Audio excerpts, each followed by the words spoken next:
May 1943, Vickers-Armstrong Workshops, Newcastle. On that overcast spring morning, British engineers revealed a vehicle that would baffle anyone who laid eyes on it. A tank destroyer with its main gun pointing directly backwards, a full 4 meters of British engineering prowess mounted over the engine deck, facing away from the direction of travel. Civilians passing by stopped in the streets, squinting, unsure if the vehicle was moving forwards or backwards. Military observers attending the first trials were equally perplexed. Some assumed the gun had been installed incorrectly. Others whispered that the design team had lost their minds. Yet there was no mistake. What appeared to be a blunder was an ingenious solution to a problem that seemed unsolvable. The vehicle, destined to be known as the Archer, would emerge as one of the most effective self-propelled anti-tank weapons of the war, and its crews would come to love the very feature that confounded everyone else. The story begins not with cleverness, but with necessity. By 1942, the war in North Africa had demonstrated a stark reality. Germany's new Tiger heavy tank was nearly impervious to Britain's standard 6-pounder anti-tank gun. The 6-pounder could penetrate roughly 90 millimeters of armor at 500 meters under ideal conditions. The Tiger's frontal armor measured 100 millimeters, and under realistic battlefield conditions, the 6-pounder often failed to stop it. British crews were forced to aim for the sides of the Tiger, or too close to dangerously short ranges, praying that a lucky shot might disable it. Reports from Tunisia detailed repeated failures against these formidable opponents, and British tankers began to view the Tiger as almost invincible from the front. Morale suffered, and something had to change. The solution was the 17-pounder gun, a 76.2mm weapon designed with a single goal: destroy anything the Germans could field. The 17-pounder was no ordinary gun. On standard armor-piercing ammunition, it could pierce 50 millimeters of armor at 1,000 meters. With the newer, experimental armor-piercing discarding sabot rounds, penetration soared to 233 millimeters, capable of cutting through Tiger and Panther tanks alike. But the weapon's power came with consequences. At over 2 tons in weight, and with a barrel exceeding 4 meters, it generated enormous recoil forces, making conventional mounting on existing British tanks problematic. Mobility, speed, and production efficiency could not be compromised. Yet the gun could not simply be added to a standard chassis without catastrophic structural consequences. Engineers first examined the Churchill tank. Too heavy, too cumbersome. The chassis could not absorb the 17-pounder's recoil effectively. The Crusader, too small and underpowered. The Cromwell offered potential, but required extensive modifications that would have taken years to develop a luxury Britain could not afford. This project eventually led to the Challenger, a forward-facing 17-pounder tank destroyer. But in 1943, the Army needed a solution now. That's when attention turned to the Valentine tank. By this time, the Valentine was becoming obsolete as a frontline gun tank, but it had one major advantage. It was available in large numbers, with over 8,000 already produced, reliable, and proven in combat from North Africa to the Eastern Front. Production lines were established, and engineers knew exactly how to modify the chassis. But there was a catch. The Valentine was simply too small to mount the 17-pounder facing forward. The heavy gun would overload the front suspension, and early tests showed the recoil breach dangerously close to the driver's position. Conventional installation was impossible. Faced with this seemingly insurmountable challenge, engineer Leslie Little and his team at Vickers-Armstrong conceived a solution that no one else had dared attempt. Rather than fight the laws of physics, they worked with them. The 17-pounder would be mounted backward, pointing over the engine deck.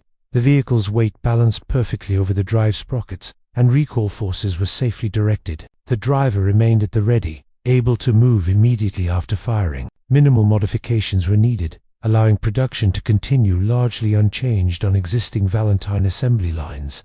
The solution was counterintuitive, bizarre even, but technically sound.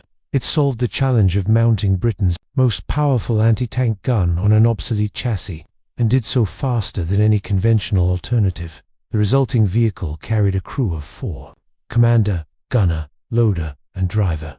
They operated in a cramped, open-topped fighting compartment, supplied with 39 rounds of ammunition. Armor thickness varied between 14 and 60 millimeters, often thinner than the original Valentine to save weight.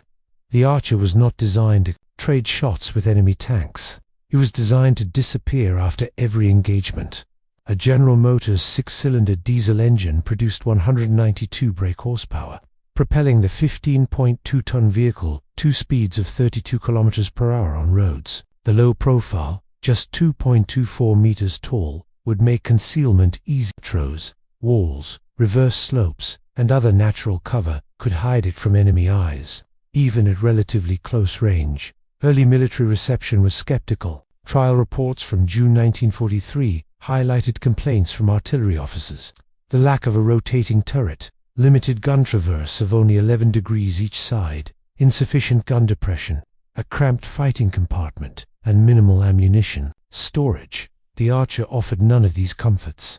Yet the War Ministry pragmatically ordered 800 units, roughly 4 times as many as the Challenger. In practice, the Archer would prove that unconventional design, even at the cost of comfort and flexibility, could yield strategic and tactical advantages, unmatched by more conventional designs. By the time production began at Elswick Works in Newcastle, the facility stretched 3 miles along Scotswood Road, employing over 18,000 workers devoted entirely to war production. By the war's end, 655 Archers had rolled off the line.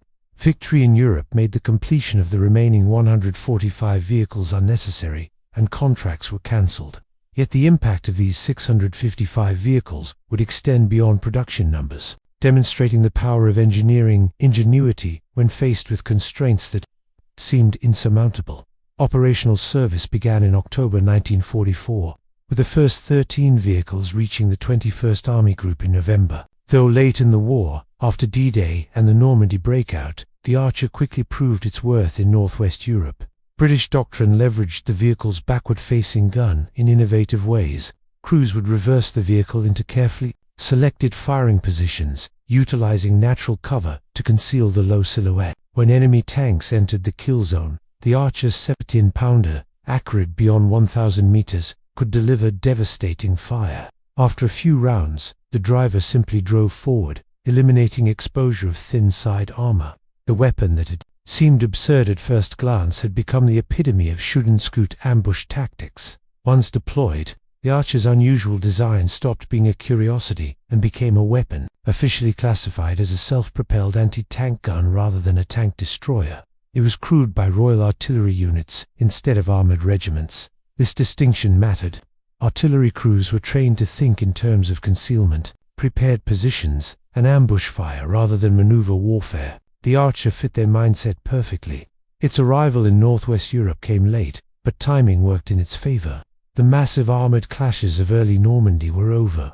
What followed were cautious advances, counterattacks, river crossings, and defensive actions where a well-hidden gun could dominate a stretch of ground far more effectively than a roaming tank. British doctrine quickly evolved around the Archer's backward-facing gun. Crews would select a firing position in advance, often on a reverse slope, behind hedgerows, rubble, or forest edges. Instead of driving forward into position, the Archer reversed into place.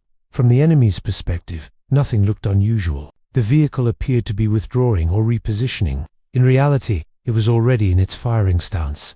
When German armor entered the kill zone, the 17-pounder spoke. The gun's accuracy was excellent, well beyond 1,000 meters, and a well-trained crew could fire up to 10 rounds per minute. The true brilliance of the design revealed itself immediately after the first shot. There was no need to rotate the vehicle or expose its thin flanks. The driver simply engaged first gear and drove forward, vanishing from the firing position in seconds. German tank crews often had no idea what had hit them. The muzzle flash came from an unexpected direction, and by the time turrets began traversing toward the source, the Archer was already gone. German commanders relied heavily on silhouette recognition to identify threats. The Archer disrupted this entirely. Its outline did not match anything in standard recognition manuals. Crews reported searching for an enemy vehicle that appeared to be facing the wrong way or retreating while firing. Confusion bred hesitation, and hesitation in tank combat was deadly. Veteran accounts compiled after the war revealed that crews, who initially laughed at the backward gun, came to respect it deeply. One report noted that the rear-facing gun was considered an advantage because it allowed immediate withdrawal. Another praised the low profile, stating that it was almost impossible to spot once properly dug in. The Archer saw significant action during Operation Veritable in February 1945, the Allied offensive to clear the Rhineland. Fighting conditions were miserable. Flooded ground, shattered roads, and deep mud bogged down heavy vehicles. Imperial War Museum photographs show Archers operating in the flooded streets of Cranenburg on February 11th and supporting attacks near Gork on the 19th. Here, the Archer's lightweight proved decisive. At just over 15 tons, it could traverse terrain that trapped heavier American and German vehicles. While Shermans and Panthers struggled, Archers continued to reposition and engage targets with lethal efficiency. In Italy, the Archer found another environment suited to its strengths. Arriving in 1945, it supported the final Allied spring offensive. The 7th Anti-Tank Regiment of the Polish, the 2nd Corps, employed Archers extensively. The mountainous terrain, narrow roads, and tight valleys of northern Italy limited maneuver, warfare, and rewarded ambush tactics. Larger American tank destroyers struggled with hairpin turns and steep grades. The Archer, compact and agile, could be positioned in places where German commanders never expected to encounter heavy anti-tank fire. In these confined environments, the backward-facing gun was not a disadvantage, but a tactical enabler. The question inevitably arises, what could the Archer actually destroy?